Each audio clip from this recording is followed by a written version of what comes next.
बिस्मिल्लाहिर्रहमानिर्रहीम। आज हम सूरतुल बकरा आयत नंबर 9 का लफ्ज़ बलफ्ज़ तर्जुमा सीखेंगे। युखादिऊन अल्लाह वल्लज़ीना आमनू वमा यख़दऊन इल्ला अनफुसहुम वमा यशऊरून। लफ्ज़ बलफ्ज़ तर्जुमा। युखादिऊना का मतलब है वो धोखा देने की कोशिश करते हैं। इसमें या फ़ेले मुज़ारे की अलामत है और वाव नून जमा की अलामत है।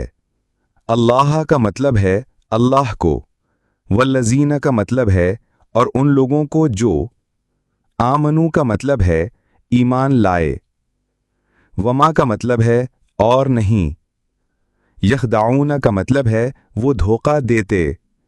इसमें या फ़ेले मुज़ारे की अलामत है और वाव नून जमा की अलामत है। इल्ला का मतलब है मगर, सिवारे।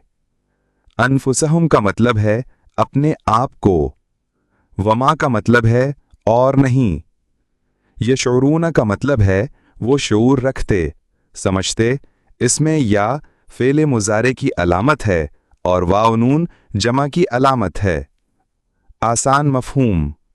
ये लोग मुनाफिकीन अल्लाह और ईमान वालों को धोखा देने की कोशिश करते हैं, हालांकि हकीकत में वो किसी को नहीं बल्कि सिर्फ अपने आप को धोखा दे रहे होते हैं और इन्हें इसका शऊर तक नहीं होता। तफसील।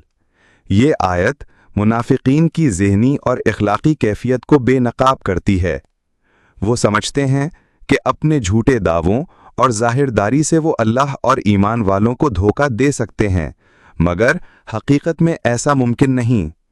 अल्लाह को धोखा देना यानी अल्लाह के दीन और हुक्म के साथ मकरो फरेब करना, उसके अहकाम को मानने का दिखावा करना मगर अंदर से इनकार करना। ईमान वालों को धोखा देना यानी मुसलमान ज़ाहिर में इन्हें अपना समझते हैं मगर वो दिल में दुश्मनी रखते हैं।